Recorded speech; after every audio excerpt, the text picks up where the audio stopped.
Muy bien, hablemos de valoración aduanera. ¿Cuál es el problema de fondo? Existe en nuestro sistema aduanero un sistema de valoración. ¿Y por qué existe el sistema de valoración?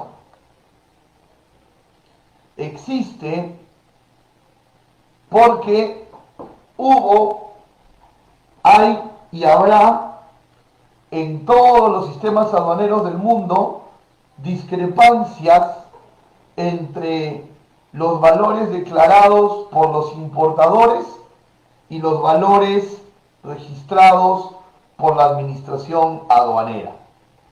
Dentro del comercio existe siempre esta disputa del valor en aduanas versus el valor comercial. Y ese es el problema de fondo que hizo que se tuviera que crear un sistema de valoración aduanera. Y es un problema delicado, por supuesto que sí, y es un problema que puede tener diferentes opiniones entre las personas y las empresas, ¿no? Y los agentes económicos en general. Porque imagínate, ¿no? Un importador consigue un súper descuento con un proveedor porque de repente para el proveedor los productos ya estaban descontinuados, pero sin embargo para el mercado peruano podrían seguir siendo modernos. O un importador encontró con un proveedor un descuento porque el proveedor en origen estaba cerrando la fábrica y estaba rematando los productos, o consiguió buenos descuentos porque es muy talentoso para hacer negocios, en fin. Y qué injusto, en un primer momento y en una primera línea, qué injusto es que luego de que el importador haya con esfuerzo y con talento conseguido buenos precios competitivos para importar hacia Perú y poder hacer negocios, qué injusto es que luego, al momento de la declaración de importación, la aduana le diga, no, ese no es el valor real, tú vas a tener que tributar sobre el valor que nuestro sistema aduanero te va a decir. Te vamos a hacer un ajuste de valor. Suena injusto, ¿verdad? ¿De qué sirvió que el importador gestione descuentos, ofertas, si finalmente va a tener que tributar en Perú, no por esos valores comerciales que consiguió, sino por los valores que dice aduanas? Entonces, ese es el problema de fondo en el tema de la valoración. La Organización Mundial de Comercio entendió de este problema y vio la necesidad de poder hacer algún tipo de regulación. Así que en el año 1994, en Montevideo, Uruguay, se firma el Acuerdo de Valor del GATT. GATT, que luego pasó a llamarse OMC, u Organización Mundial de Comercio. Y se crea en este año el sistema de valoración aduanera, para que a través de ese sistema se pueda definir el precio que realmente pagó el importador, para que podamos descubrir el precio que realmente pagó el importador.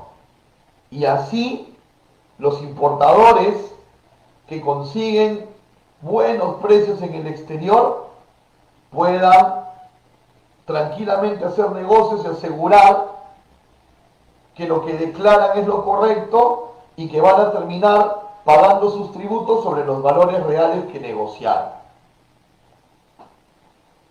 Pero sin embargo, este acuerdo de valor también fue creado para lo contrario, es decir, para poder de alguna manera detectar que ciertos importadores buscaban subvaluar los valores declarados para evadir tributos. En conclusión, este sistema de valoración aduanera, este acuerdo de valoración aduanera creado por la Organización Mundial de Comercio allá por el año 1994, no ha sido creado para ser el abogado del importador. Tampoco ha sido creado para ser el abogado de la aduana, sino que ha sido creado para poder regular y determinar los precios realmente pagados y así tener una operación mucho más transparente desde el lado del importador y desde el lado de la entidad reguladora, que en este caso es aduanas. Entonces, eso es el sistema de valoración aduanera de la OMC. Un sistema para descubrir y ser transparentes en el precio realmente pagado, en el precio que formará parte de la base imponible para el posterior pago de los tributos. Recuerden, no es un sistema abogado del importador y tampoco es un sistema abogado de aduanas. Es un sistema objetivo. Un sistema objetivo. Este acuerdo de valor de la OMC tiene un acondicionamiento regional para la comunidad andina, para la CAM,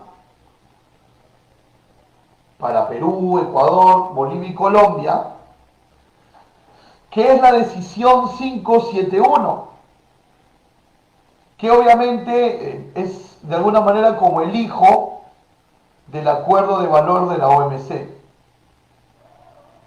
Pero a la vez era necesario hacer que este sistema de valoración creado por la OMC, que es mundial, era necesario hacerlo una norma local, una normativa dentro de Perú. Y por lo tanto, en Perú, siendo la matriz el acuerdo de valor de la OMC, en Perú tenemos nuestro reglamento nacional de valoración, el decreto supremo 186/99, Economía y Finanzas, que ha sido modificado hace pocos días nada más, hace un mes, por el decreto supremo 193, ¿no? Donde han habido algunas actualizaciones que vamos a ver más adelante. Entonces, a nivel Perú, tenemos nuestro Reglamento Nacional de Valoración, que tiene su especificación técnico-operativa en el procedimiento INTA PE 0.01.10, ¿ok? Que tiene su detalle técnico-operativo en el procedimiento INTA PE 01.10. Entonces, aquí en Perú tenemos el Reglamento Nacional de Valoración, Decreto Supremo 186 y la modificatoria 193, y tenemos el procedimiento DESPA, antes se llamaba INTA, el procedimiento DESPA PE 01.10. Y aquí en Perú nos basamos en ellos para resolver la casuística de valoración. Obviamente, claro está, este Reglamento Nacional de Valoración y este procedimiento DESPA están totalmente alineados y enmarcados dentro del acuerdo de valor de la OMC y de la decisión 571 de la Comunidad Andina. Muy bien. Vamos a empezar revisando qué nos dice la legislación aduanera del Perú, el decreto legislativo 1053 y su modificatoria por el decreto legislativo 1433. Vamos a empezar viendo qué nos dice la Ley General de Aduanas sobre la valoración aduanera. Y luego de ello empezaremos a profundizar en el procedimiento DESPA PE 01.10 de valoración para poder entender mucho más este sistema. Pero revisemos en un primer momento qué nos dice la ley de aduanas sobre la valoración aduanera. Artículo 142 de la Ley General de Aduanas nos dice: la base imponible para la aplicación de los derechos arancelarios se determinará conforme al sistema de valoración vigente. La tasa de los derechos arancelarios se aplicará de acuerdo con el arancel de aduanas y demás normas pertinentes. La base imponible y las tasas de los demás impuestos se aplicarán conforme a las normas propias de cada uno de ellos. Bastantes cosas interesantes aquí. El artículo 142 nos dice que la base imponible para aplicar los derechos va a ser de acuerdo al sistema de valoración vigente. Y el sistema de valoración vigente es el acuerdo de valor de la orden. Entonces, ¿qué nos dice el sistema de valoración vigente? Que la base imponible es el valor CIF más los posibles ajustes de valor que se pudieran dar. Sobre la suma de esos dos componentes, de esas dos variables, es que vamos a declarar ad valorem, IGB, IPM, percepción tributaria, todo va a empezar a nacer desde ahí.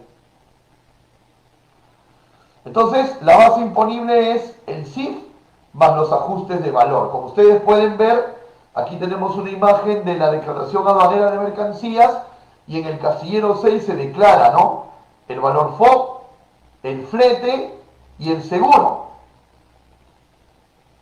Esos tres componentes son los que forman el CIF. Pero no son los únicos componentes porque nos estaría faltando el ajuste de valor.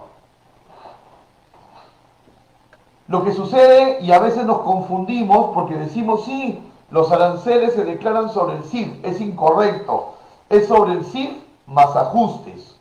Solo que si no hay ajustes de valor por parte de la aduana, y iremos entendiendo el tema de los ajustes conforme vayamos avanzando, lo que sucede es que si no hay ajustes, finalmente ajustes es igual a 0. Y entonces el CIF termina siendo el valor en aduanas.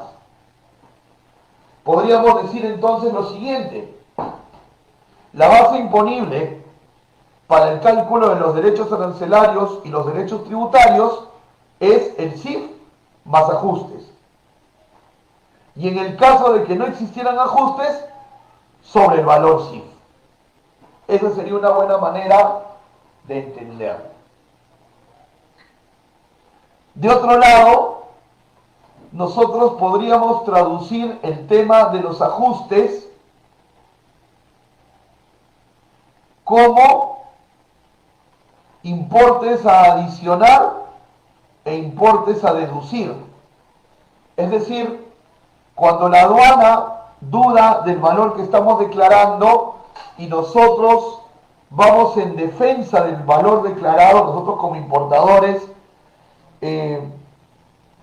vamos a defender lo nuestro, básicamente tenemos que darnos cuenta qué importes se deben adicionar a la base imponible y qué importes se deben deducir de la base imponible. Entonces, esto lo vamos a ir viendo y madurando conforme vayamos avanzando.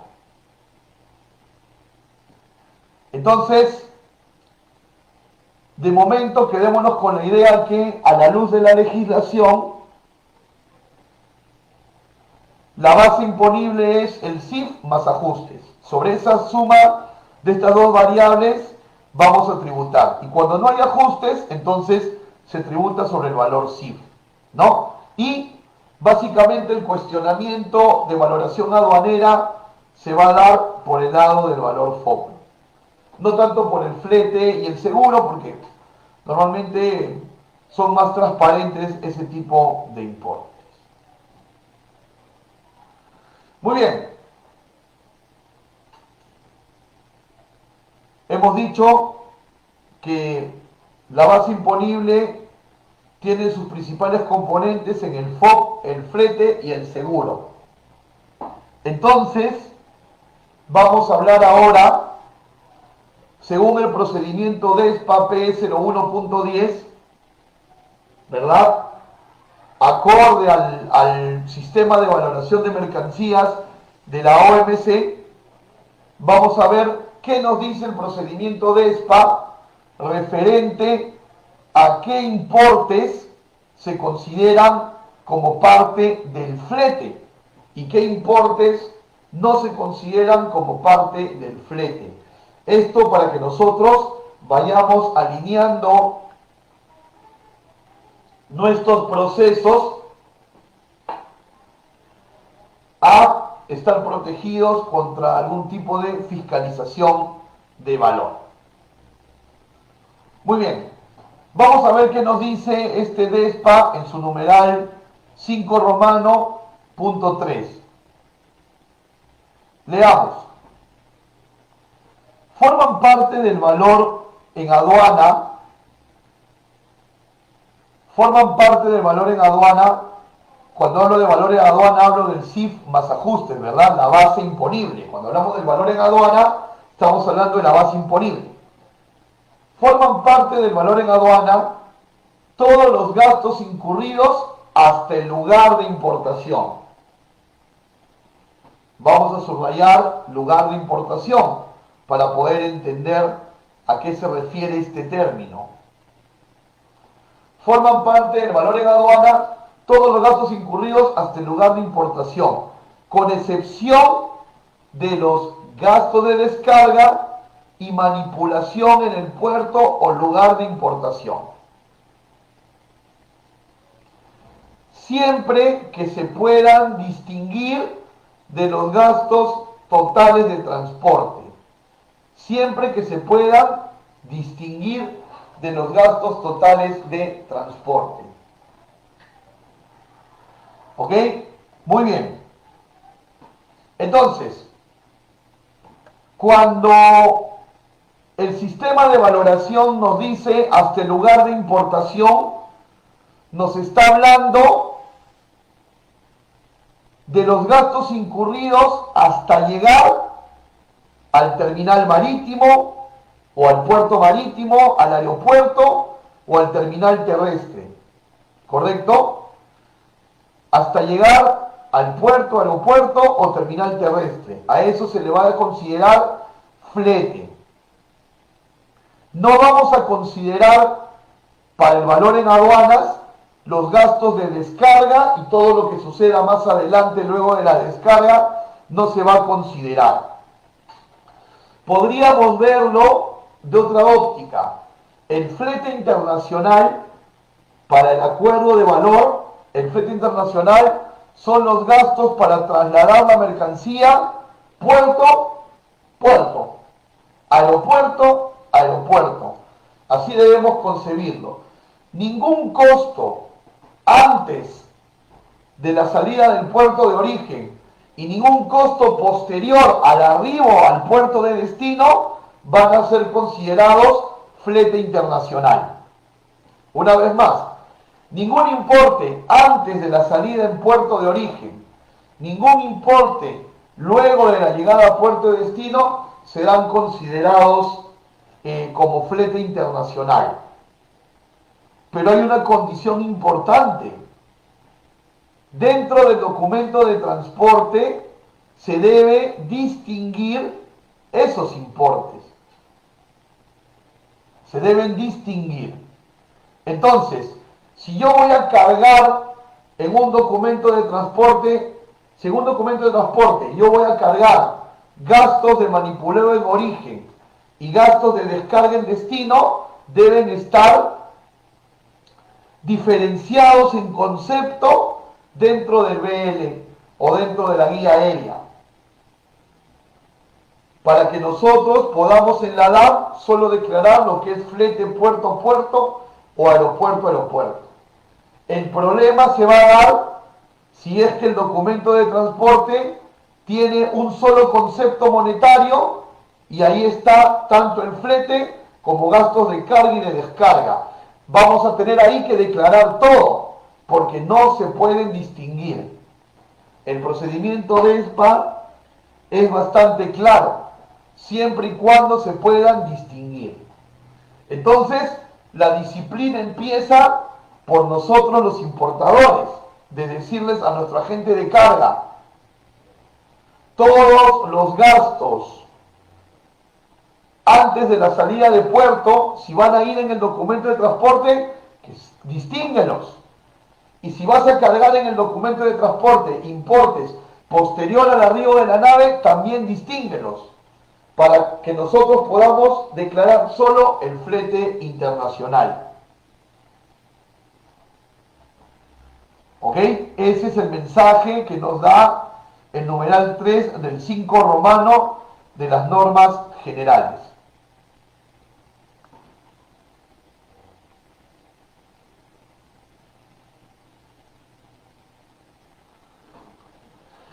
Otro punto importante dentro de lo que vamos a considerar gasto de transporte o gasto de flete internacional es lo que decíamos, ¿no?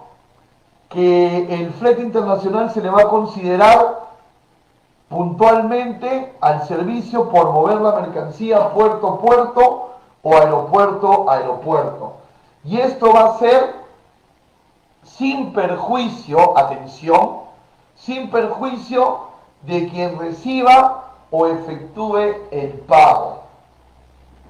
Aquí entonces estamos hablando de los famosos cargos prepaid y los famosos cargos collect. ¿Ok?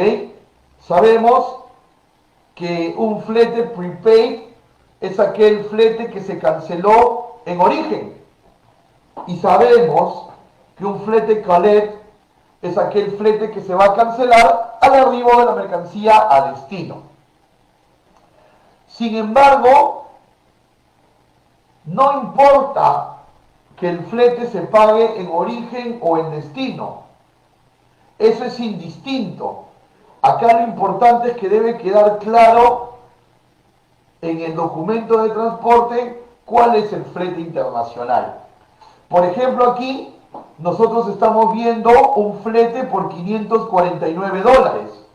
Ese es el gasto de transporte, porque figura ahí como flete, total freight. Y estamos viendo que una parte del flete se está pagando en origen, dice prepaid, y otra parte se va a pagar en destino, collect. Pero nosotros no vamos a tomar una parte u otra, vamos a tomar el total del flete, que una parte se haya pagado en origen y otra se vaya a pagar en destino, va a ser independiente de este concepto de gasto de transporte, va a ser independiente de él.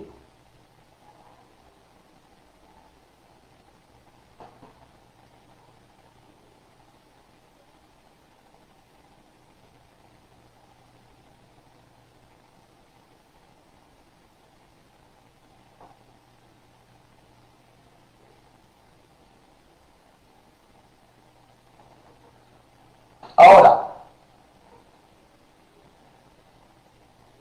si este flete internacional va a ser transbordo o tránsito, es decir, este puerto del que estamos hablando, cuando hablo de ejemplos portuarios, ustedes también lo pueden pasar a ejemplos aeroportuarios, ¿ok? Que quede claro eso. A ver, cuando este flete puerto a puerto va a tener transbordo o tránsito, es decir, no va a ser directo, o sea, no va a salir, de repente, no va a salir del puerto de San José del puerto Limón en Costa Rica no va a salir directo a Puerto Callao, sino va a hacer tránsito o transbordo en el puerto de Manzanillo, México, digamos, y entonces decimos que el flete es el importe que se paga por mover de Puerto Limón en Costa Rica a Puerto Callao en Perú, ¿correcto? Ese sería el flete. Pero no va a ser directo. La carga va a pasar por Puerto Manzanillo en México y va a ser transbordo, es decir, va a cambiar de nave. De Costa Rica sale con una nave, en México cambia y esa nave de México es la que finalmente llega a Perú. Entonces la mercancía va a tener un transbordo.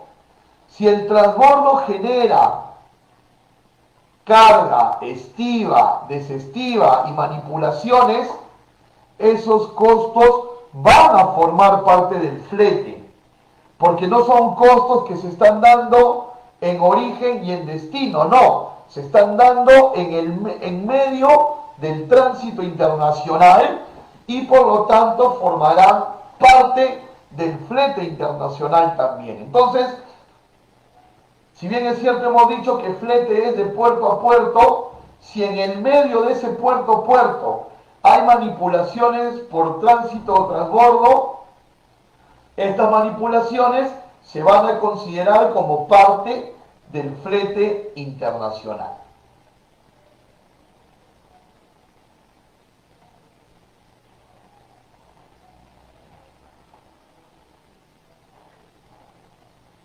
Seguimos. Entonces, si estamos diciendo que los gastos que se generan en origen antes del puerto de origen no van a formar parte del flete, ¿dónde nos vamos a colocar?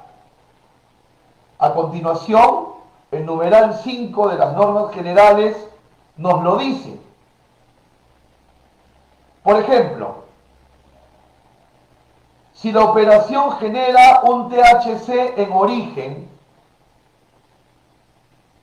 ese THC va a terminar formando parte del FOB. ¿Ok? Ese THC está en un concepto distinguido en el BL.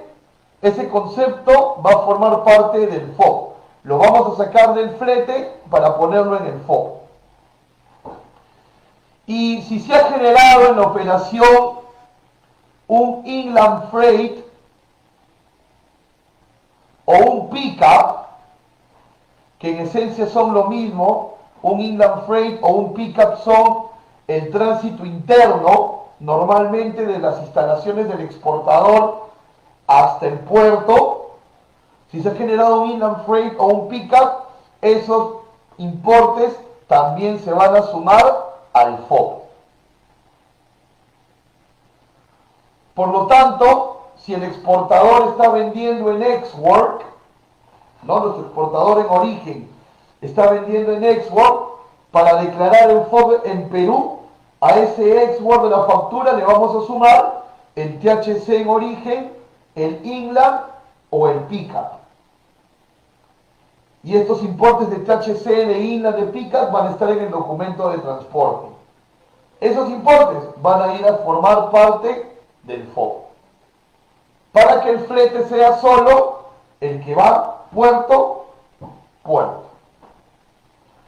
Entonces es muy importante reforzarle a nuestro agente de carga, si es que lo estamos contratando nosotros, o reforzárselo a nuestro proveedor en origen, de que todos estos importes deben estar distinguidos y en la medida de lo posible textuados como lo estamos viendo en pantalla, con esos términos, THC, inland freight o pickup, ¿no? Porque podrían ponerle otros términos, pero es mejor poner los términos que están alineados con la OMC.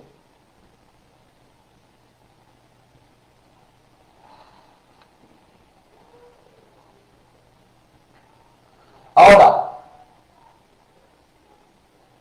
sabemos que los fletes tienden a tener variantes en sus precios porque los fletes dependen del precio internacional del petróleo. Y por ejemplo, existe un recargo al flete llamado BAF, que podemos traducirlo al español como un ajuste al flete, ¿no? Entonces, si figura un concepto de BAF en el documento de transporte, este concepto pasa a formar parte del flete internacional. Pasa a formar parte del flete internacional. O sea que si hay un concepto Ocean Freight y BAF, hay que sumar los dos para el flete. Si en el documento de transporte se va a recargar el concepto de handling o de collect fee, también se deben de sumar al flete. Y si en el documento de transporte va a haber un THC, que es un manipuleo en terminal, ¿verdad? Pero un terminal de tránsito también se le va a sumar al flete, porque ocurrió en el punto medio, como ya lo habíamos hablado. Entonces al Ocean Freight le vamos a sumar el BAF, si está distinguido, el handling, si está distinguido, el collect fee, si está distinguido, y probablemente el manipuleo en transbordo, siempre y cuando estos conceptos se puedan distinguir en el documento de transporte, deben figurar dentro del documento de transporte.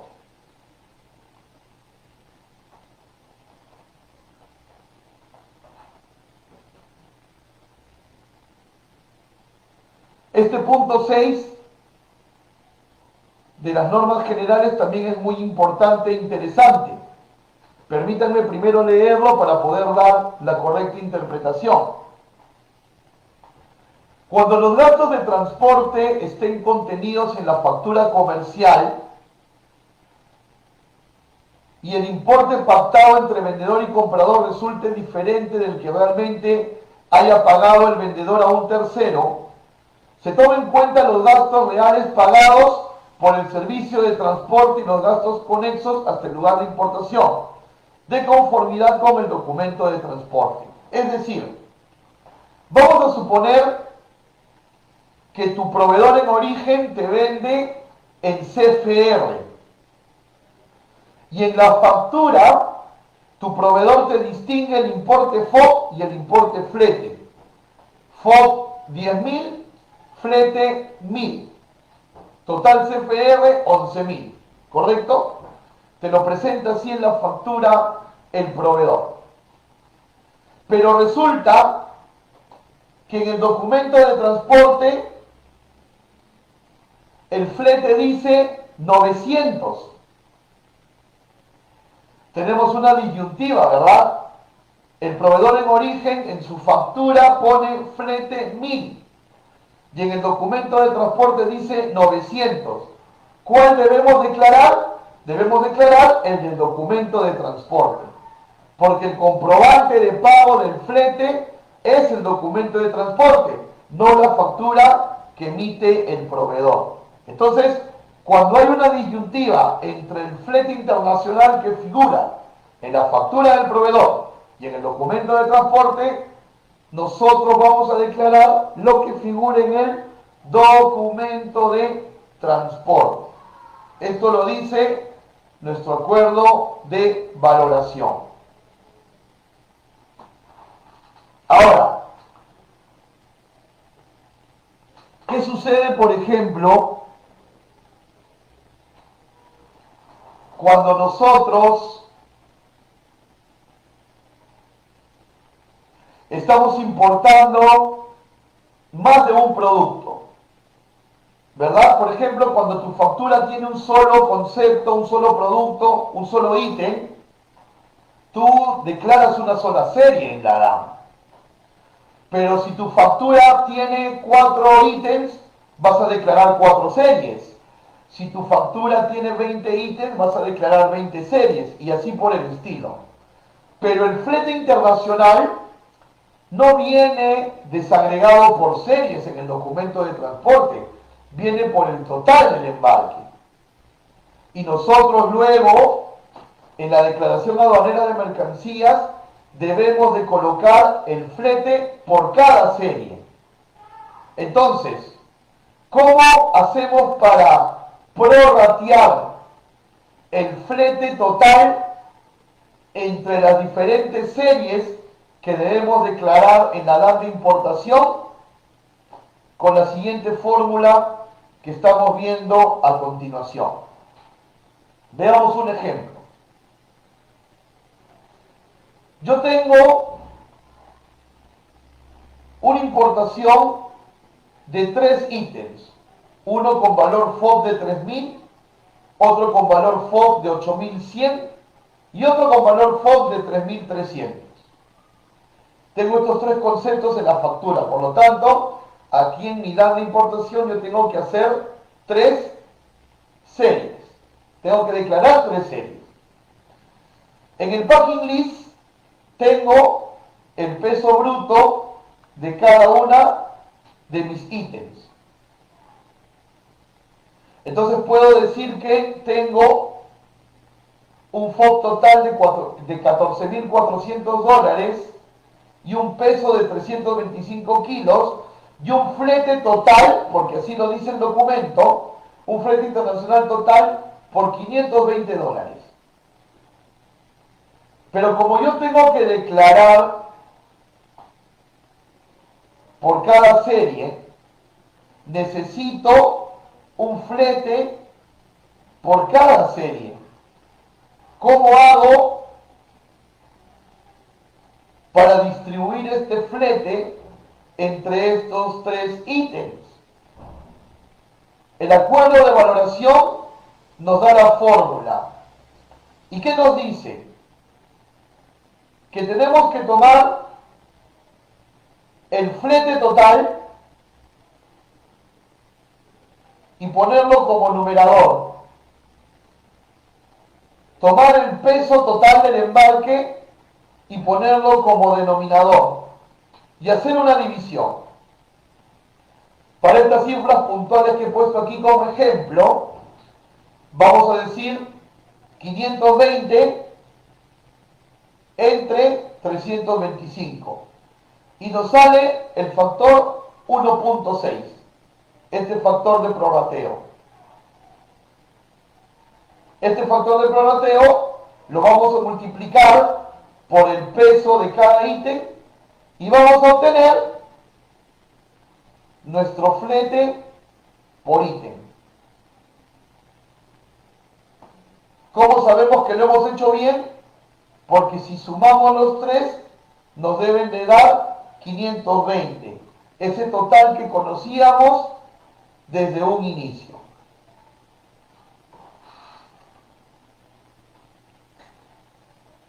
Es importante precisar que en este caso que hemos expuesto hay cómo determinar el peso. Si no hubiera forma de determinar el peso por cada serie,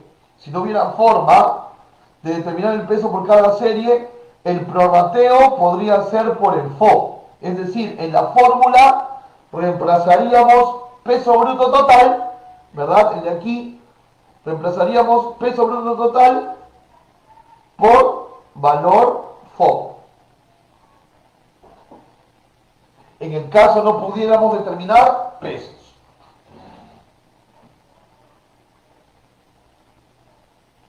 Muy bien. Esto es todo lo referente a cómo determinar el flete internacional en la valoración aduanera. ¿Qué importes suman? ¿Qué importes restan? Entonces, me parece que es un momento bastante pertinente para abrir una ronda de preguntas. ¿Ok? Así que, adelante, si tienen alguna consulta, pueden escribirle en este momento en la barra de comentarios del Facebook y yo gustoso voy a atender sus consultas. Así que yo, en este momento, los empiezo a leer. Adelante.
Muy bien, tengo aquí algunas preguntas que vamos a empezar a resolver.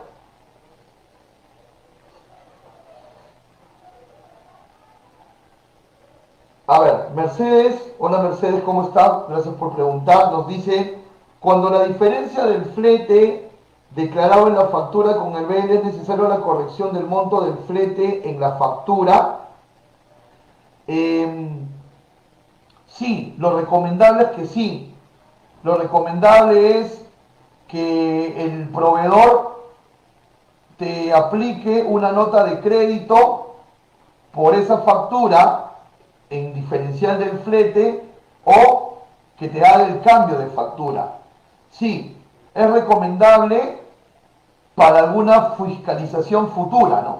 Para el momento del despacho no, pero para alguna fiscalización futura sí. Lo mejor, Mercedes y todos, es que cuando existe esta disyuntiva de monto de flete entre factura y documento de transporte, pidamos la corrección de la factura para tener todo alineado. A ver, Marcos nos consulta. Hola Marcos, buenas tardes. Todos los costos asociados a documentación y o seguro del transporte se deben incluir en el flete. Correcto, todos los costos, flete es, recuerda Marcos, flete es todos los gastos que se incurren para mover la mercancía puerto a puerto. Si el transporte tiene un seguro implícito, fuera de una póliza de seguro, va a formar parte del flete. Gastos de documentación también forman parte del flete.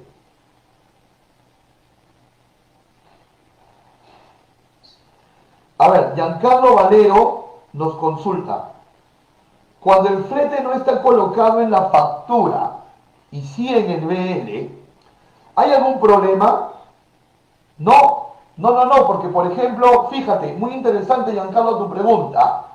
Vamos a suponer que tu factura está en CFR totalizado, no segregado, un CFR totalizado. Y dice CFR 10.000. Y el flete en tu BL es 500. Ya sabemos entonces que el FOB es 9.500.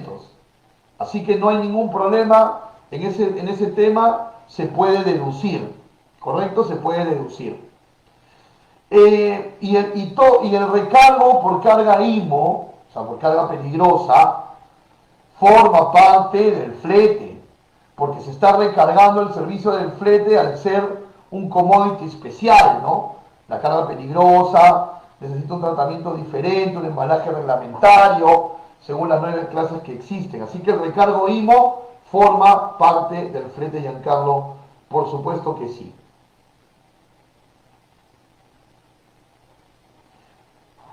Muy bien, no sé si tenemos más preguntas. Vamos a entrar en este momento a hablar de los costos o los valores de seguro. ¿Correcto? Vamos a hablar de los valores de seguro. Es decir, qué conceptos van en el valor aduanero, ¿no? Ya hemos hablado del FOB, del flete, y ahora vamos a hablar del seguro, pero me gustaría ver si ya tenemos, digamos, cerrada esta parte como para poder pasar ya al tema del seguro. No sé si tienen alguna pregunta adicional. Pueden todavía hacerla antes de que cambiemos de tema. Dentro de la valoración hagamos un cambio de tema, ¿no?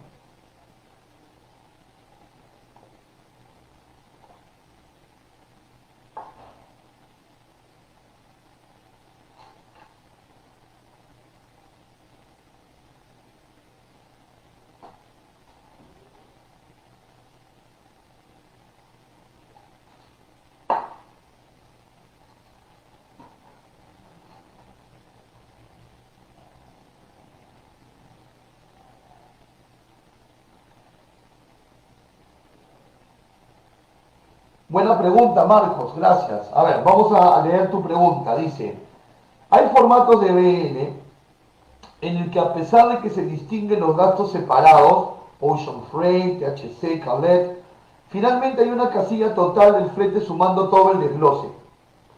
¿Puedo hacer prevalecer los montos del desglose para la base imponible? Por supuesto que sí, Marcos, por supuesto que sí. Es decir, si tú tienes un BN que dice Ocean Freight 1000, THC destino 500, total 1500, solo vas a declarar el Ocean Freight nada más. No declaras el THC, por supuesto que sí. Si pasas canal rojo o naranja, el vista de aduanas lo va a ver y lo va a entender. Y si no lo entiende y te notifica, tienes aquí tu base legal, la que estamos viendo. Así que, por supuesto que sí, Marco, solamente el Ocean Freight. Ojo, Ocean Freight y los recargos que sí van al flete, como hemos aprendido, que son el BAF, el handling y el collect fee. Ojo con eso.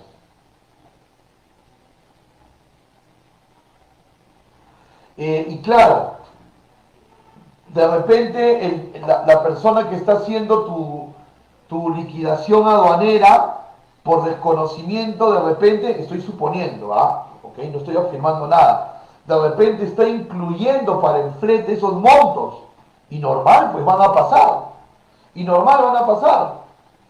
¿Quién en la aduana va a corregir eso? Nadie. Y probablemente tú estés pagando tributos sobre una base imponible inflada cuando no debería ser así. ¿Ok? Así que yo creo que uno de los objetivos de hoy es volvernos mucho más finos en el tema de saber qué importes son los que estamos declarando. Muy bien.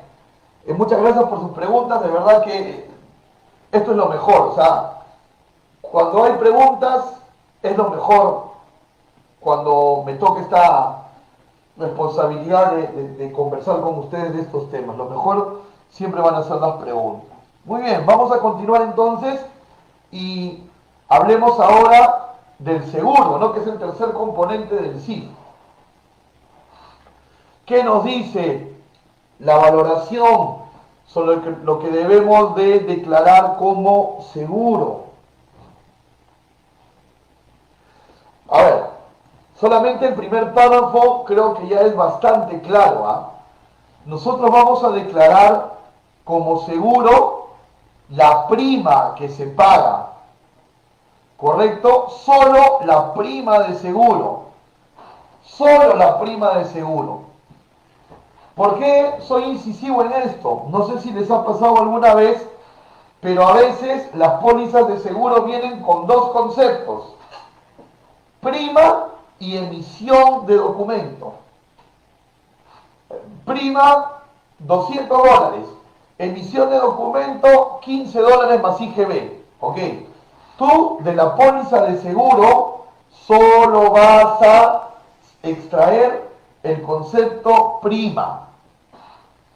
Si la aseguradora te está cobrando emisión de documentos, gastos administrativos, soporte operativo, etc., esos conceptos no van en el seguro en la DAM. Solo va el concepto que figura como prima. Ojo con esto porque hay muchas compañías de seguro que aparte de la prima te cobran un gasto de emisión. Ese gasto de emisión no va. ¿Ok? Ese gasto de emisión no va. Y un caso parecido al tema del flete, si el seguro figura en la factura comercial y tiene un valor diferente al importe que figura en la póliza, tenemos que declarar lo que figura en la póliza, ¿correcto? Es parecido a lo que hemos hablado con el flete. Si yo tengo $100 de seguro en la factura y 120 en la prima de seguro en la póliza, tengo que declarar lo que dice la póliza, ¿ok?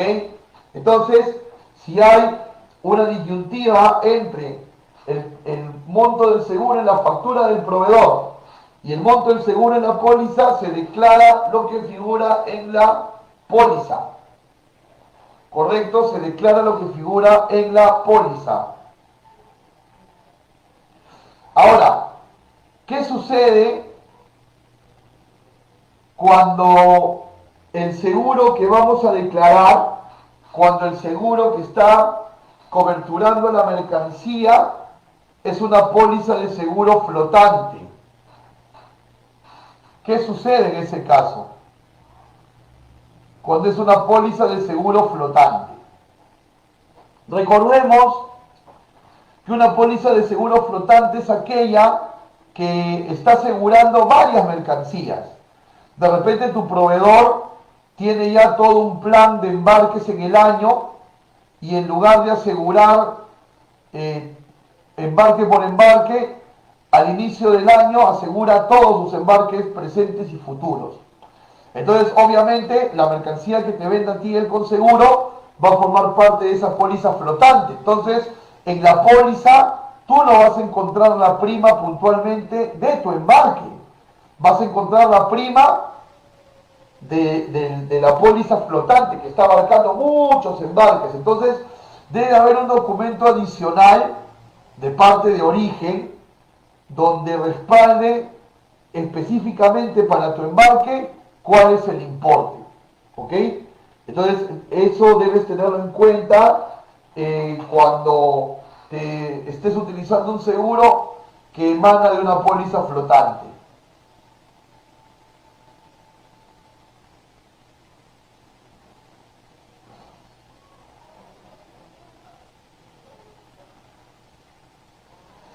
Pueden haber casos en que las mercancías tengan dos seguros. Un seguro contratado por el vendedor y un seguro contratado por el importador. Podría darse el caso. ¿Por qué?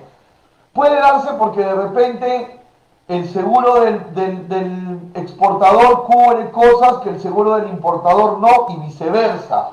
Entonces, para complementarlas se hace un doble seguro. ¿Cuál se declara en la DAM? La suma de los dos seguros. Ambos se declaran en la DAM. Ojo con eso, no son casos muy frecuentes, pero se pueden dar y la valoración lo tiene en claro.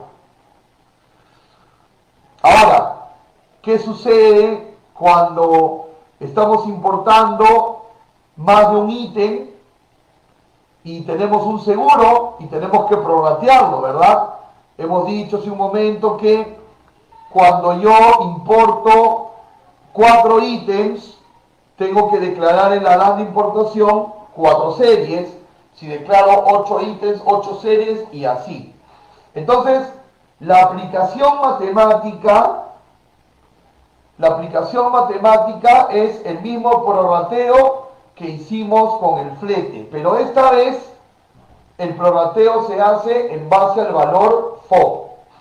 ¿Ok? Se hace en base al valor FOB. Y entonces se divide el seguro total entre el FOB total. Se divide el seguro total entre el FOB total. 100 entre 14.400 para este ejemplo, ¿no? Y nos da un prorrateo de 0.0069444. Siempre en prorrateo se recomienda trabajar mínimo con 6 decimales. ¿Y qué vamos a hacer con ese factor de prorrateo? Lo vamos a multiplicar por cada seguro. Y de esa manera vamos a obtener el seguro por cada serie que vamos a declarar. ¿Cómo puedo corroborar que lo he calculado de manera correcta? Sumo los 3 conceptos y me deben de dar $100. Me deben de sumar $100, porque ese 100 lo conocí desde siempre. Ese 100 siempre estuvo en la prima. Muy bien, entonces ahora abramos una ronda de preguntas relacionadas a la valoración y el seguro. Aquí yo los empiezo a leer para poder disipar sus dudas.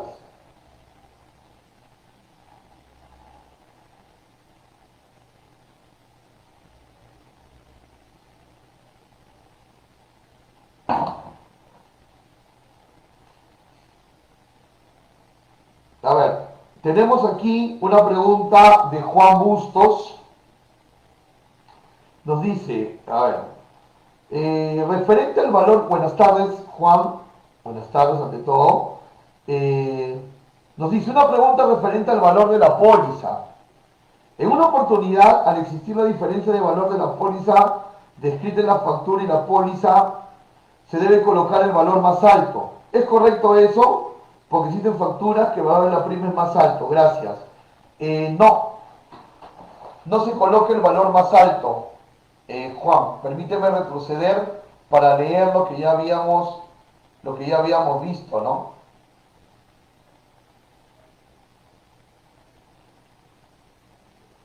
Dice, mira, cuando los costos de seguro estén contenidos en la factura comercial y el importe pactado entre el vendedor y el comprador resulte diferente, no dice ni mayor o menor, Juanma, dice diferente del que realmente se haya pagado, debe tomarse en cuenta el gasto real. No dice el mayor o el menor, dice el real. ¿Y dónde está ese gasto real? De conformidad con la póliza. De conformidad con la póliza. Entonces, ¿cuál es tu base normativa legal, Juan? El DESPA P 01.10, 5 romanos, normas generales, numeral 11. ¿Correcto? Dice monto diferente. No dice mayor ni menor. Dice que se debe declarar el valor real. No dice mayor ni menor. Y dice que se debe declarar el monto que está en la póliza. ¿Ok? Juan, creo que nos queda claro.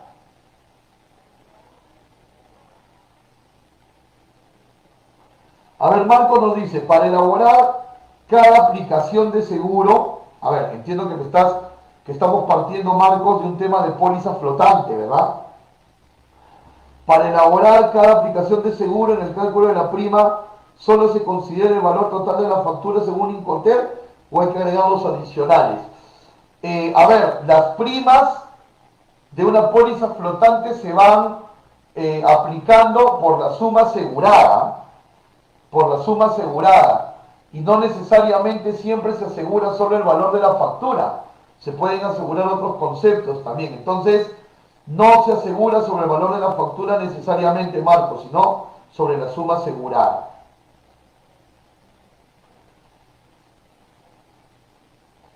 A ver, Kevin Medrano, buenas tardes. Me dices, ¿el seguro individual o de tabla también es aplicable para calcular el valor de aduana? Ok, a ver, aquí, Kevin, estamos hablando de dos cosas diferentes. Una cosa es el seguro individual y otra el seguro de tabla. El seguro individual es una póliza real de seguro donde se está asegurando un embarque en específico. O sea, si existe una cobertura de seguro y si hubiera un siniestro, hay una indemnización. En cambio, el seguro de tabla es aquel que la aduana pone cuando no existe un seguro operativo, cuando no existe un seguro real. Y de todas maneras, para formar base imponible tenemos que declarar un seguro. En este caso ahí se aplica seguro de tabla, pero es un seguro ficticio, solo para cálculo nada más. ¿Ok? Creo que nos ha quedado claro.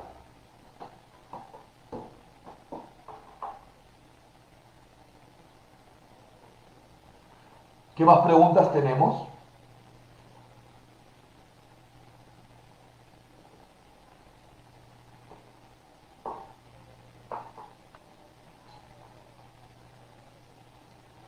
Vamos a continuar entonces.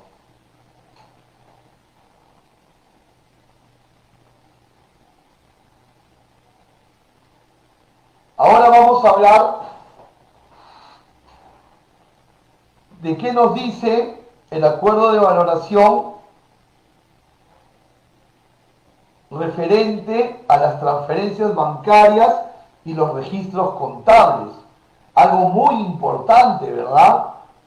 Nosotros sabemos, por ejemplo, que desde diciembre del año 2018, creo que desde el 28 de diciembre, si no me falla la memoria, y disculpen ustedes, pero sí fueron los últimos días de diciembre del año 18, todos los importadores están obligados a usar medios bancarios para hacer el pago de sus importaciones a los proveedores.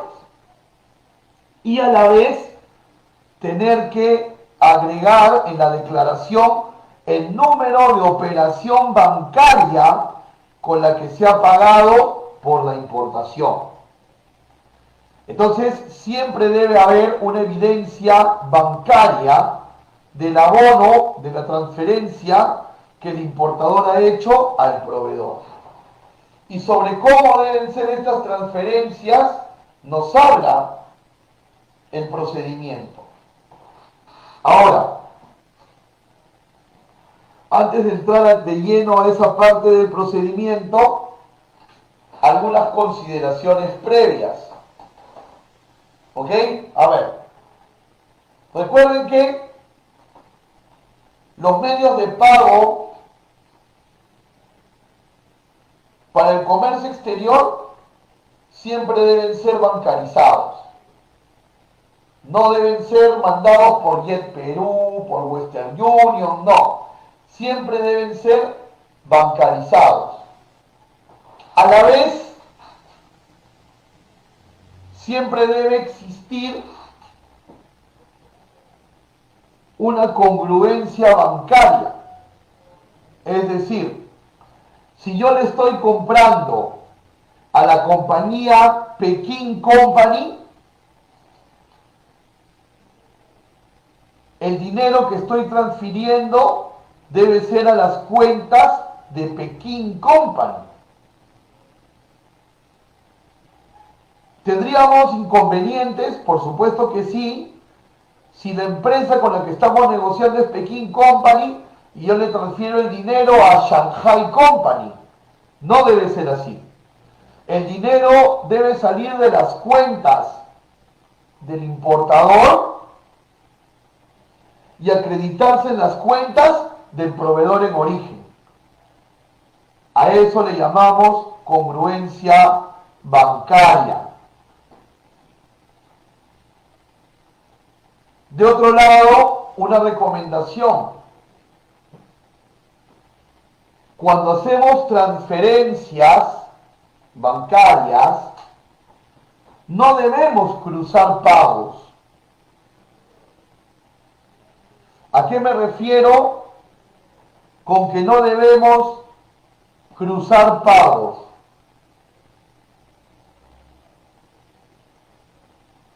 Te pongo un ejemplo.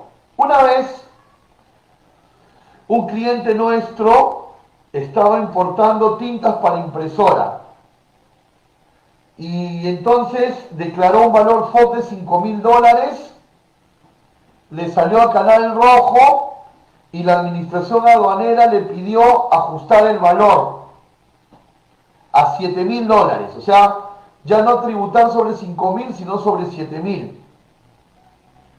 Entonces le solicitamos al importador que nos dé pruebas de la transferencia, que efectivamente le había transferido 5.000. Y cuando nos trajo la transferencia decía 5.900. Entonces le consultamos y le decimos, ¿por qué nos has hecho declarar 5.000 si en tu transferencia había 5.900? Ahora vas a tener que pagar el ajuste de valor. Y el importador nos contestó y nos dijo, sí, yo pagué 5.000. Lo que pasa es que le debía 900 de otra operación al proveedor y le hice todo en una sola transferencia. Craso error, ¿ok? Todas las transferencias de nuestros proveedores deben ser importación por importación. No podemos cruzar, porque ahí vamos a tener problemas cuando queramos defender nuestro precio realmente pagado. Es importante que nuestra contabilidad siempre esté al día.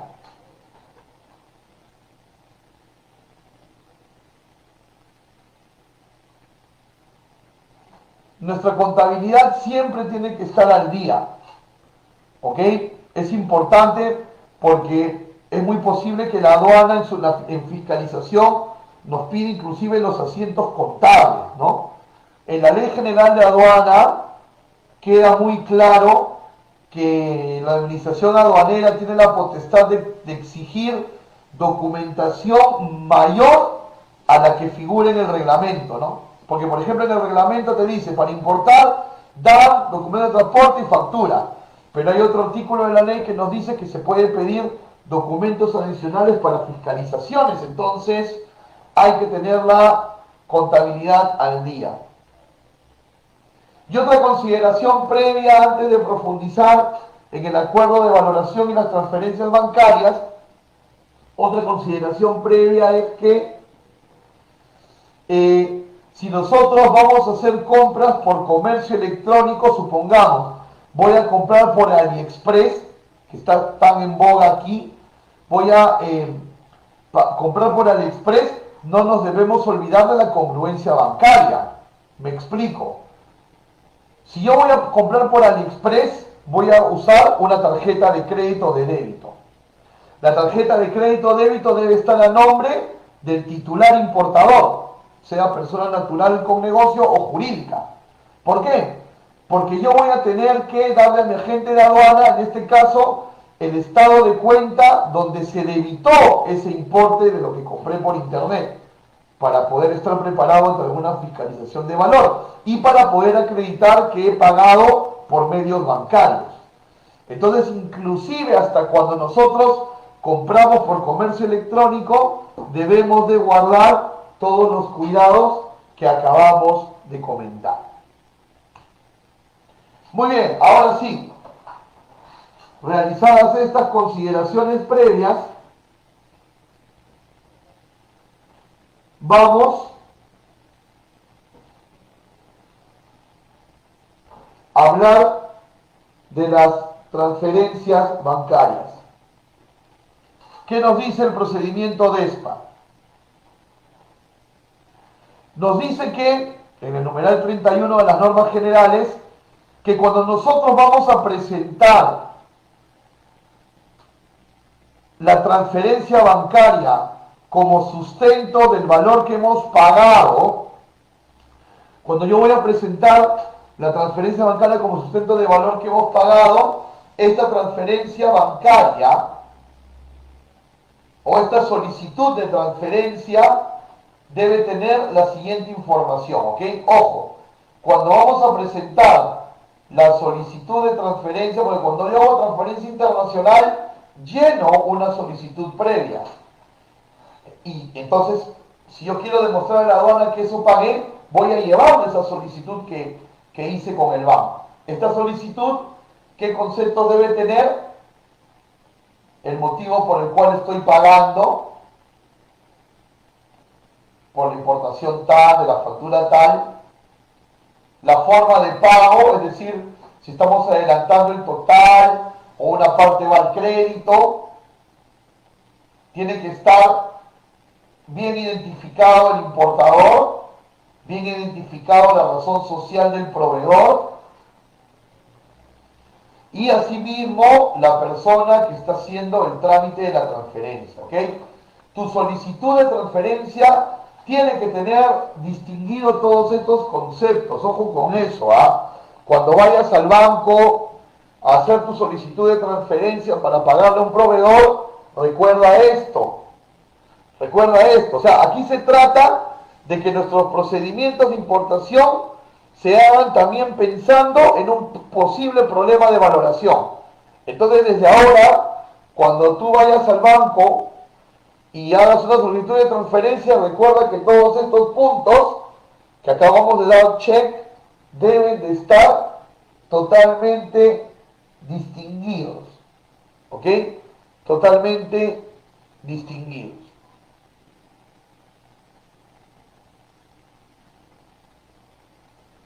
Pero no solamente debes de presentar, ojo, no solamente debes de presentar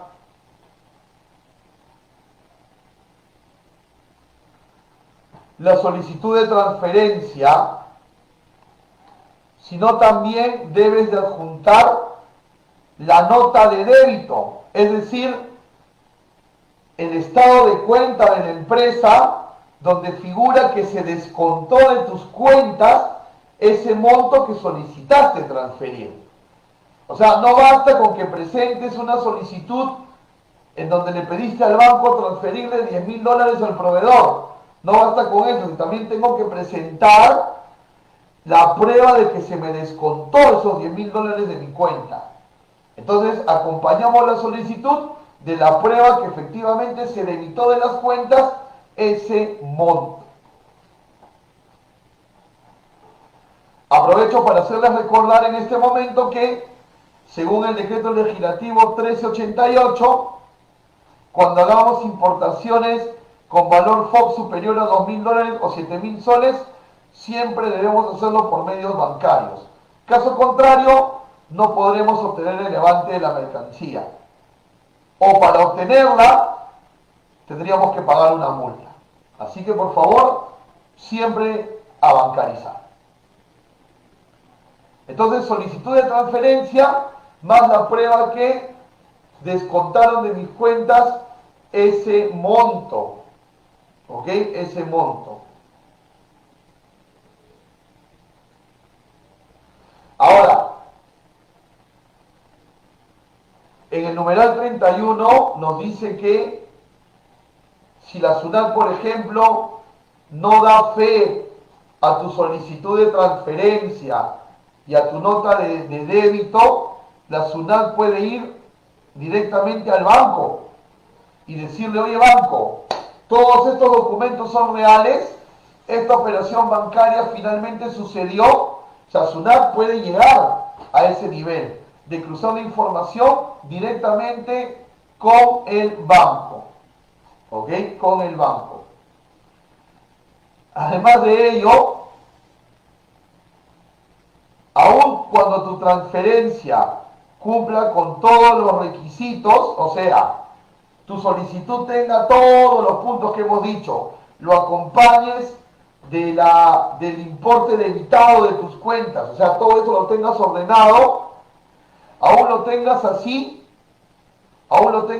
y aún esos montos coincidan con tu factura, o sea, aunque documentariamente veas todo cuadradito entre documentación y tema bancario, la SUNAT puede seguir dudando. Lo dice aquí bien claro, lo vamos a leer.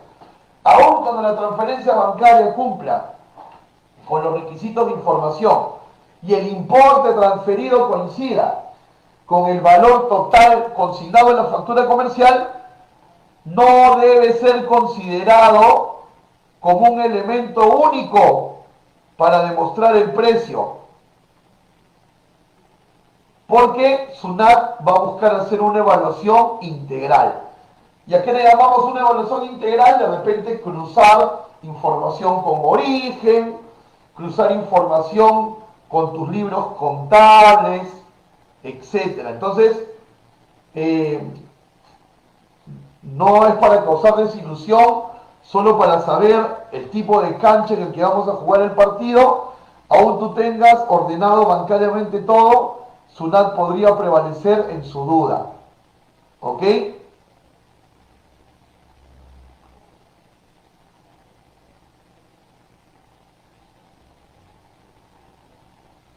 Y aquí, en este numeral 35, lo que decíamos de la importancia de la contabilidad al día, ¿no?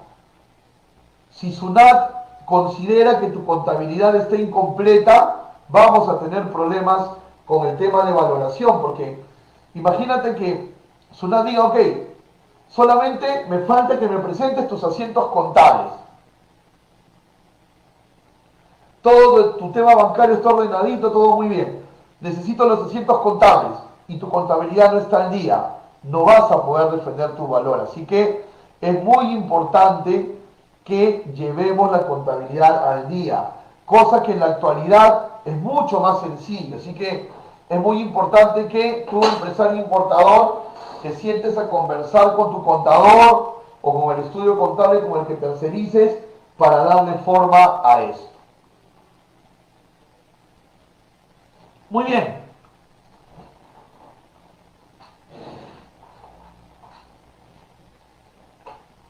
Dejamos un poco de lado la normativa local para hablar de los métodos de valoración de la OMC, que obviamente están totalmente alineados, ¿no?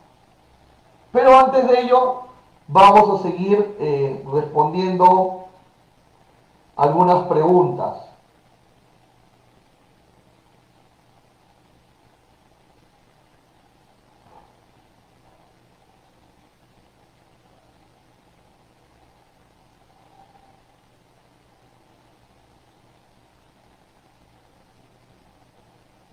A ver, por ejemplo, Jerry nos dice, es muy importante poner el invoice number, o sea, el número de factura como referencia y que haga match con el invoice que estamos pagando, ¿correcto? Claro, o sea, en tu solicitud de transferencia a Jerry, es importante que en el concepto de pago pongas la factura, para que, como tú dices, pueda tener trazabilidad, ¿no?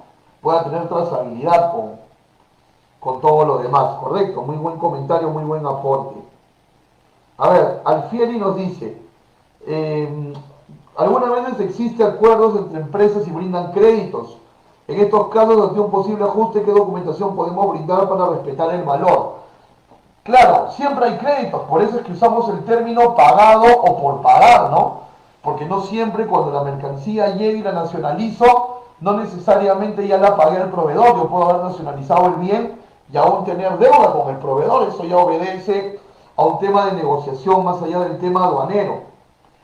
Tengo que presentar al FIER y en este caso si me quieren ajustar el valor y no tengo transferencias que mostrar porque me están dando crédito, entonces debo demostrar pruebas, ¿correcto? Debo de tener pruebas de que efectivamente me han dado un crédito. Debe haber un contrato o de repente una carta de crédito, debe haber un documento que lo sustente, ¿no? Yo no puedo simplemente decirle a la aduana, no, me han dado crédito, por eso no tengo una transferencia que presentarte.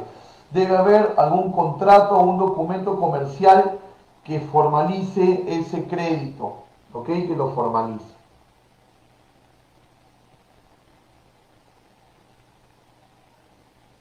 A ver, Luis Cuba me dice, ¿multa o ajuste de valor? No, cuando no usamos medios bancarios y nuestro fondo es mayor a $2.000 y queremos el levante y hemos pagado por Western Union o por un cheque viajero, nada bancarizado, pagamos multa para el levante. Ajuste de valor va a depender si la aduana quisiera ajustar o no. ¿Qué actos podrían causarle duda a SUNAT? Mira, básicamente cuando los precios que se declaran son diferentes a los que aduanas tienen en CIBEP, ¿no? Básicamente por ahí.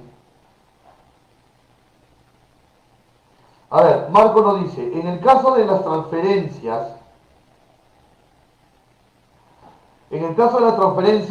si tuviera un caso en el cual el proveedor me envía una nota de crédito mucho después de una operación ya cerrada en su momento, pero ahora necesitas deducirle en un pago que voy a hacer en una importación distinta, ¿qué se sugería hacer en este caso?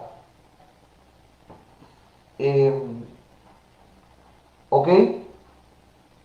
Bueno, ser ordenado, Marcos, o sea, por ejemplo, ¿no? Tú en la segunda importación vas a pagar 10.000, pero como hay una nota de crédito de 1.000, solamente le vas a pagar 9.000 al proveedor. Pero él te va a hacer una factura y él te va a hacer una factura por 9.000 también.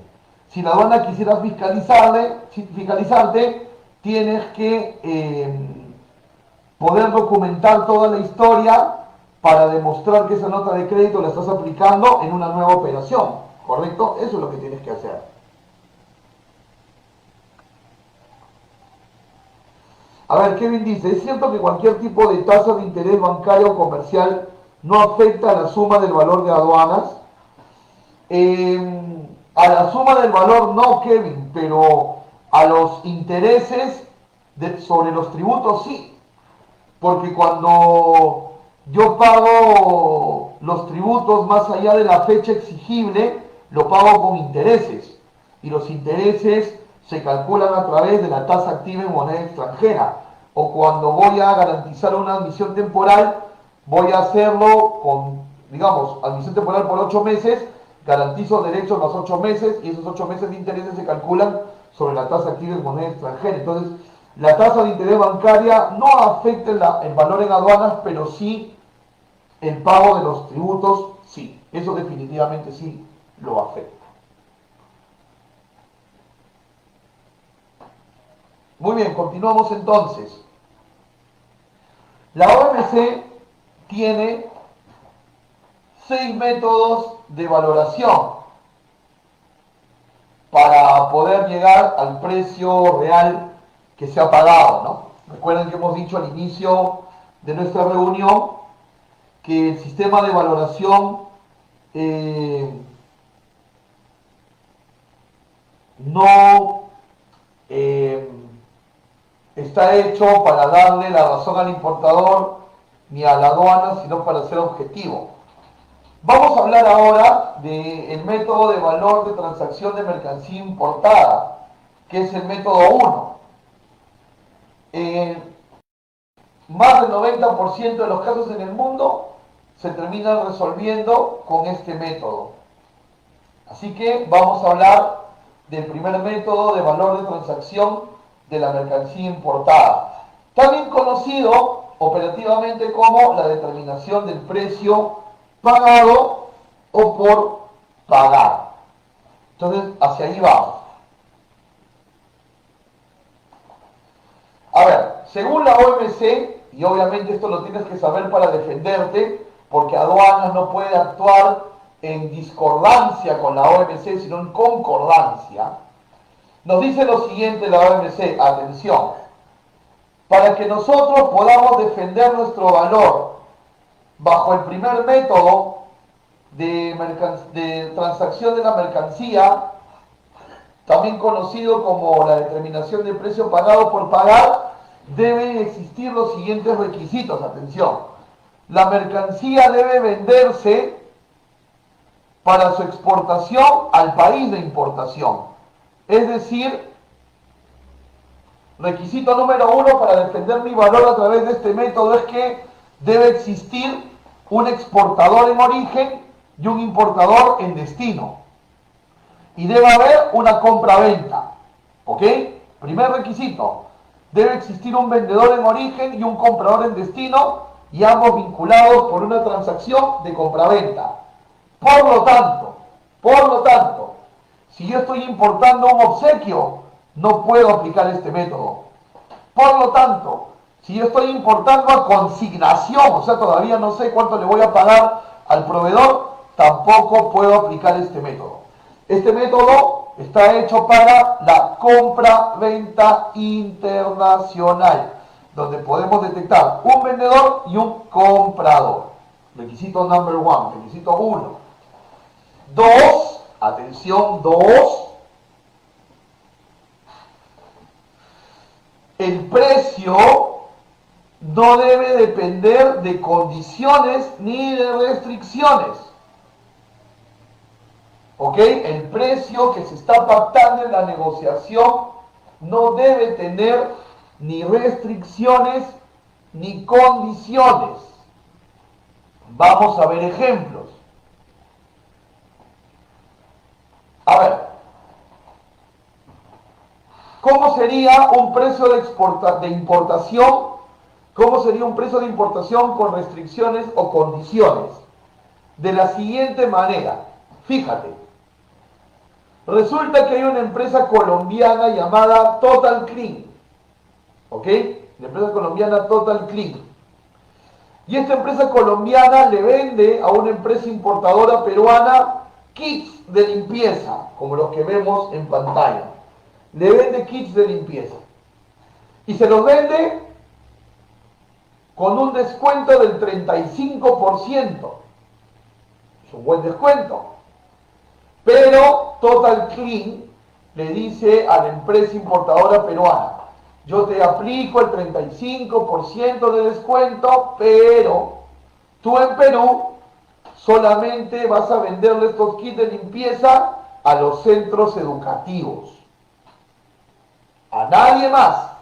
Porque nosotros tenemos la estrategia de querer posicionarnos como el kit de limpieza de los centros educativos. Entonces, tú no vas a venderle a WON, a Metro, a los bazares, no.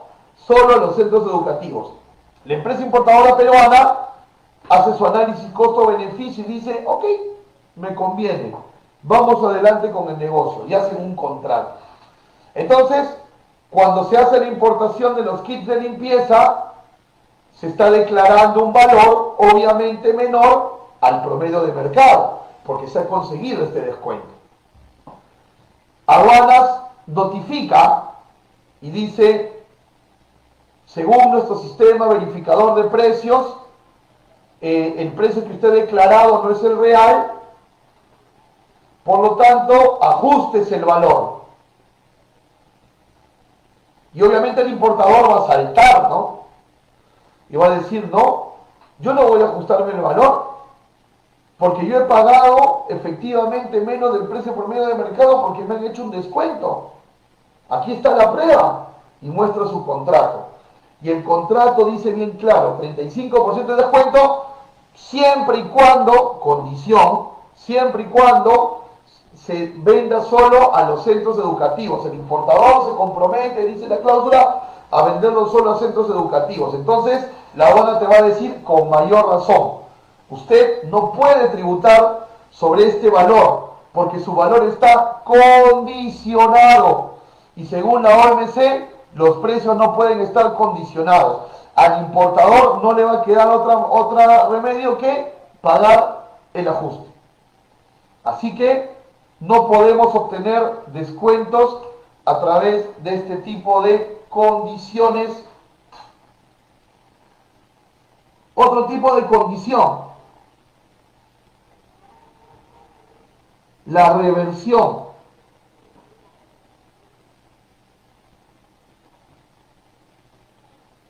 ¿Ok? La reversión.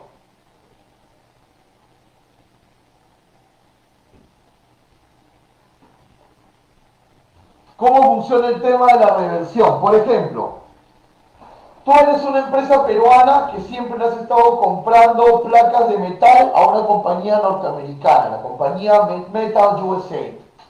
Y tú siempre le comprabas placas de metal porque tú acá en Perú con esas placas de metal haces muebles de metal, como estamos viendo en las imágenes. Y de repente un día, Metal USA dice, ¿y qué tantas cosas el importador peruano con las planchas de metal que yo le vendo? Y se mete a tu página web y ve que haces bonitos muebles de metal. Y un día tu proveedor Metal USA te llama y te dice, oye, qué bonitos muebles, ¿ah? Quiero proponerte algo. El próximo pedido de planchas de metal te voy a dar 50% de descuento. ¿Ok? Pero tú a cambio me vas a hacer 5 mesas y 20 sillas. Gratis. Y me las mandas para Estados Unidos porque me han gustado. Tú, importador, agarras tu calculadora, sacas cuenta y dices, me conviene lo que me ofrece. Y entonces firman un contrato. Llegan las planchas de metal a Perú, las estás declarando con un valor menor al normal, te quieren ajustar el valor. Y tú le muestras a la aduana y le dices, no, mira mi contrato, ahora yo estoy pagando menos porque le estoy obsequiando muebles al proveedor. Y la aduana va a decir, ok, entonces usted no puede defender ese valor que está declarando, porque su precio tiene una reversión, y la reversión no se admite para la determinación del precio realmente pagado o por pagar. Y vas a tener que terminar pagando el ajuste de valor. Entonces, la reversión tampoco es bienvenida para determinar el precio realmente pagado o por pagar. Y tampoco va a ser bienvenido el tema de la vinculación, es decir, el hecho de que yo importe a un precio más bajo porque me está vendiendo una empresa proveedora que es del mismo holding, del mismo grupo corporativo que yo. ¿Ok? No se puede defender el precio pagado si existe una vinculación empresarial entre las compañías.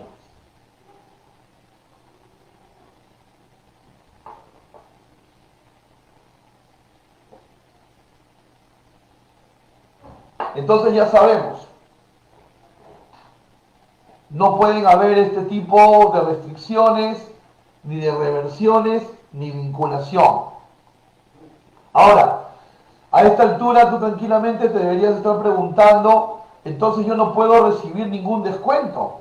Entonces cada vez que mi proveedor me quiera hacer descuentos, yo le digo, no, no, gracias, porque aquí en aduanas de Perú me van a buscarla sin razón. No, no es una forma correcta de pensar. Ahora te voy a presentar los descuentos admisibles, es decir, qué descuentos, qué tipo de descuentos sí acepta la OMC y que por lo tanto aduanas lo debe aceptar y no lo debe llevar hacia la duda. Entonces, ¿qué tipo de descuentos acepta la OMC que aduanas también debe aceptar? Los siguientes. En primer lugar, descuentos por cantidades. Descuentos por cantidades, es decir, obviamente tu proveedor te puede decir, mira, si me compras 500 unidades, el precio por máquina es tanto. Pero si me compras 800 unidades, el precio por máquina va a ser menor. Y si me compras 1000 unidades, el precio por máquina va a ser menor. Entonces, obviamente, a mayor cantidad, mi precio unitario va a caer. Eso en el mundo de los negocios es natural. Entonces, si yo tengo descuentos por ese motivo, aduanas los tiene que respetar. ¿Correcto? Aduanas los tiene que respetar. Sin embargo, yo tengo que tener documentados esos descuentos. Es decir, si tengo un contrato con el proveedor, esa tabla de descuentos por cantidad debe estar ahí. Si no tengo un contrato, debe estar en algún documento formal comercial que el proveedor me debe dar. De esa manera, sí me van a aceptar el descuento por cantidad. Otro descuento que es admisible es el descuento por nivel comercial. ¿A qué se refiere por nivel comercial? Por ejemplo, tus 10 primeras importaciones, por poner un número, ¿no? Tus 10 primeras importaciones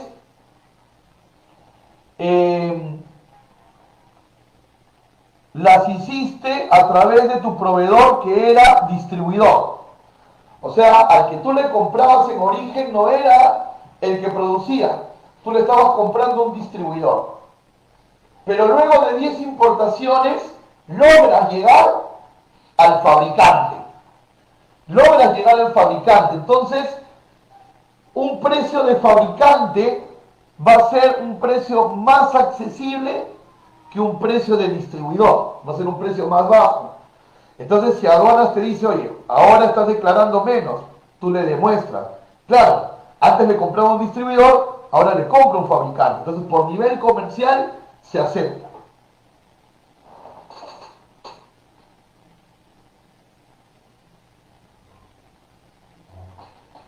También son admisibles los descuentos por pago al contado. Ojo, no confundir con adelanto de pago, no, por pago al contado. Es decir, si yo le pago al proveedor el 100%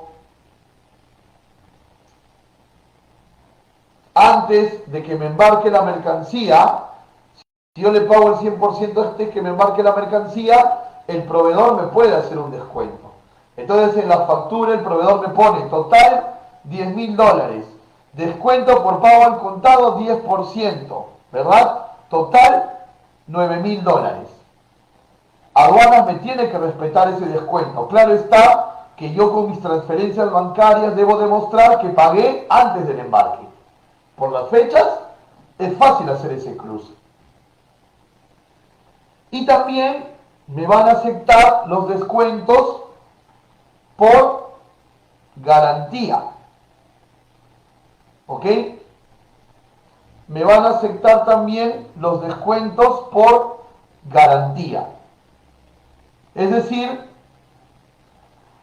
si voy a traer un nuevo producto con descuento porque se malogró el anterior y la garantía cubría esa reposición de bienes, lo puedo hacer.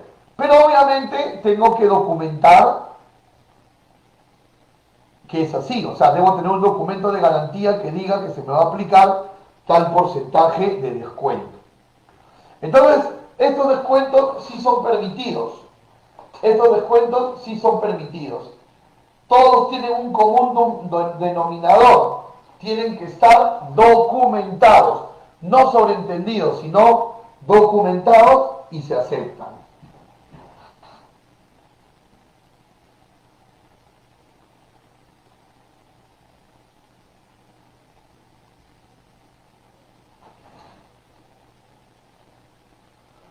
Pero también hay descuentos que no se aceptan. ¿Correcto? También hay descuentos que no se van a aceptar. ¿Y cuáles son estos? Uno, las rebajas fortuitas. Es decir, me han aplicado un descuento y yo no tengo ningún sustento ante aduana para decir el porqué de ese descuento. Es una rebaja fortuita, sin mayor fuente, sin mayor sustento. Tampoco se acepta descuentos por muestras comerciales. Si el proveedor en el embarque donde te está mandando tu importación te va a adicionar muestras, tiene que declararlas y poner sus valores en la factura. No se van a aceptar descuentos por pagos anticipados, que no es lo mismo que haber pagado 100% antes. Pago anticipado es, te di primero una parte. Si el proveedor te hace un descuento por haberle adelantado una parte, no lo va a aceptar la OMC. Tampoco se aceptan descuentos por retraso en entregas. O sea, que la factura diga 20% de descuento porque me demoré 10 días en entregarte. No, ese es un tema interno entre vendedor y comprador. No se va a aceptar para determinar lo realmente pagado. Y tampoco se puede aplicar retroactividad. Mucho cuidado con esto. ¿Cómo sería retroactividad? Yo importo 2.000 celulares. ¿Correcto? 2.000 celulares. Sin ningún problema, todo bien en la operación, todo bien en la valoración, sin ningún problema. Y cuando los estoy empezando a vender en el mercado local, me empiezan a llamar mis clientes reportándome que el sistema operativo del celular no funciona. Hago un mapeo y de los 2.000 celulares que importé, 500 tienen falla operativa. ¿Qué hago? Lo primero, llamo al proveedor y le cuento lo sucedido, ¿no?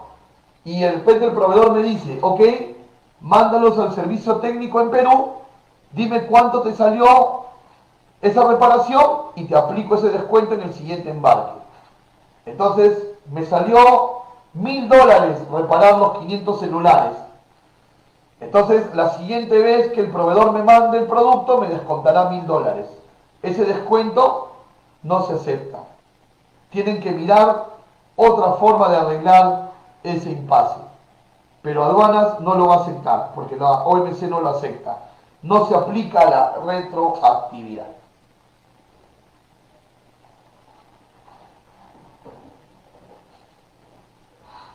Hace unos minutos, Jerry nos hacía un comentario muy interesante, ¿no? Nos decía que cuando uno hace la transferencia debería poner el número de la factura para que haga toda una concordancia. Y es correcto. Quiero mostrarles en este momento un pronunciamiento del Tribunal Fiscal que se dio en el año 2013, ¿no? Un importador que se sintió probablemente abusado en temas de ajuste de valor por la administración aduanera, pidió consulta al Tribunal Fiscal y el Tribunal Fiscal sacó un pronunciamiento que es de observancia obligatoria, es decir, que nadie lo puede contradecir. La resolución es la 03893/2013, si después la quieren ver con calma una vez terminada nuestra charla. Básicamente, ¿qué dice? Que si yo puedo demostrar toda la trazabilidad bancaria y contable del precio que he pagado, no tienen por qué ajustarme el valor. O sea, si yo puedo documentarle a aduana la trazabilidad contable y bancaria del precio realmente pagado o por pagar, no me pueden ajustar el valor. ¿Ok?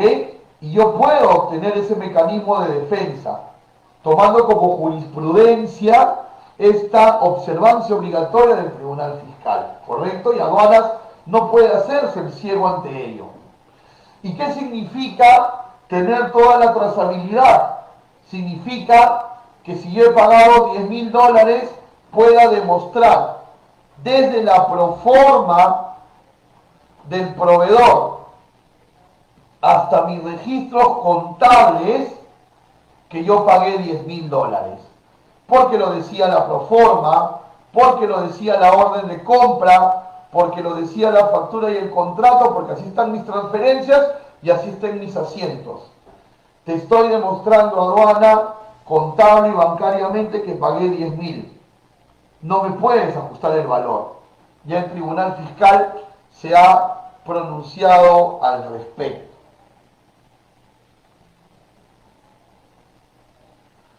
¿Qué sucede cuando caemos en duda razonable?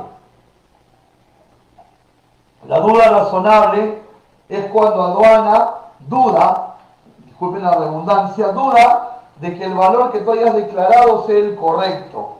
Entonces te notifica y te argumenta, ¿no? Te dice, oye, tu valor no es correcto, quiero que mires la ADAM tal, ADAM tal, ADAM tal, ADAM tal, y mira los valores que has declarado por un producto similar al tuyo. O sea, cuando la aduana notifica duda razonable, también pone sus argumentos, ojo con eso, también pone sus argumentos.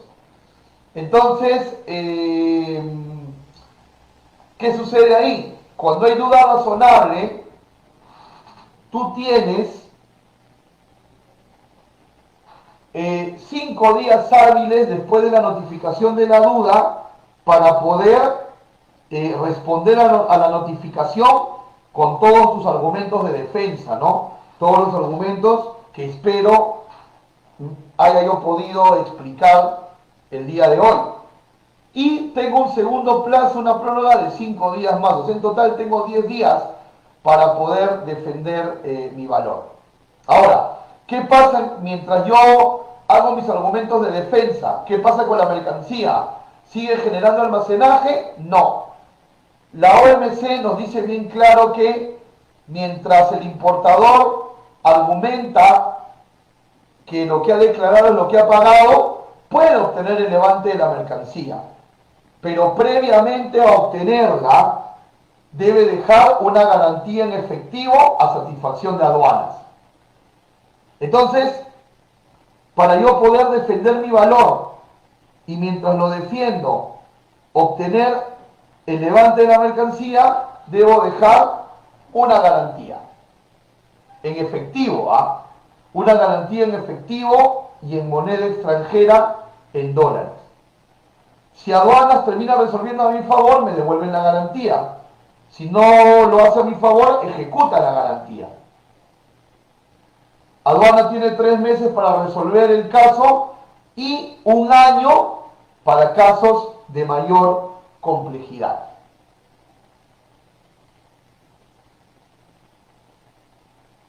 ¿Ok? Ahora,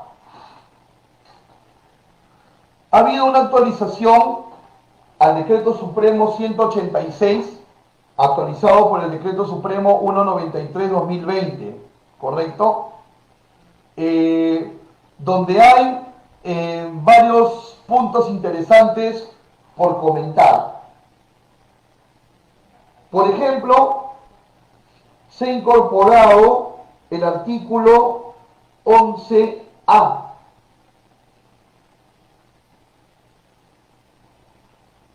¿Correcto? Se ha incorporado el artículo 11A, donde dice claramente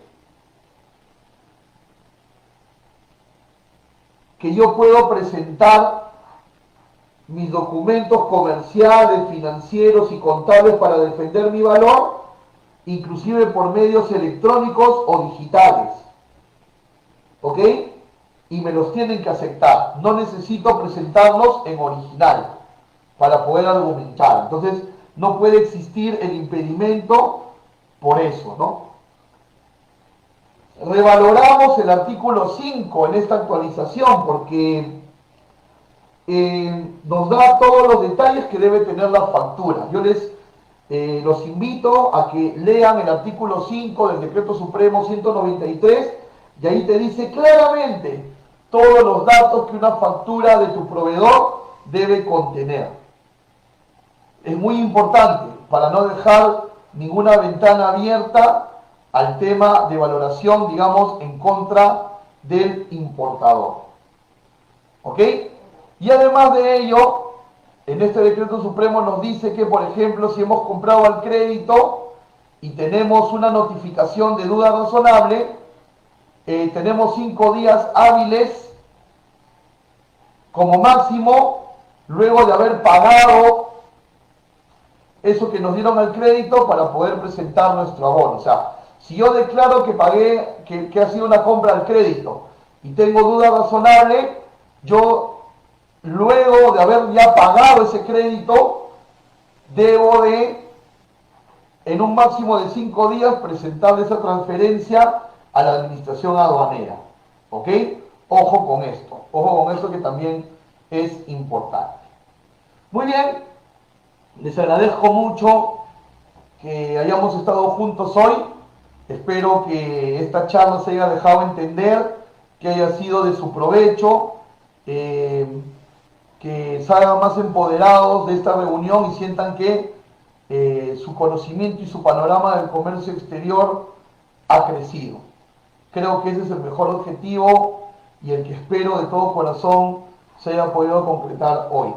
Me gustaría que me dejaras un breve comentario de cuál ha sido tu parecer a esta charla, ¿no?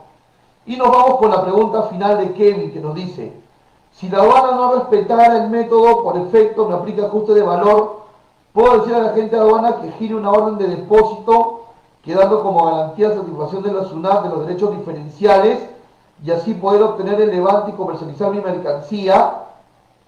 Claro, o sea, cuando hay ajuste de valor, Kevin, cuando hay ajuste de valor, tú lo que dejas es una garantía por el diferencial de los derechos dejados de pagar y se deja una garantía en efectivo. Por supuesto que sí, obtienes el levante y puedes seguir comercializando tu producto. Lo que no debería pasar es que por el apuro uno acepte el ajuste, a pesar que sea injusto, porque al aceptarlo generas más una jurisprudencia a favor de aduanas que del importador. Perjudicas de alguna manera tanto a ti como a todo tu rubro, ¿no? Muy bien, es todo por el momento. Dios los bendiga grandemente a todos. Muchas gracias por estar y me pueden buscar en redes sociales como Raúl Privat Pando, tanto en Facebook como en Instagram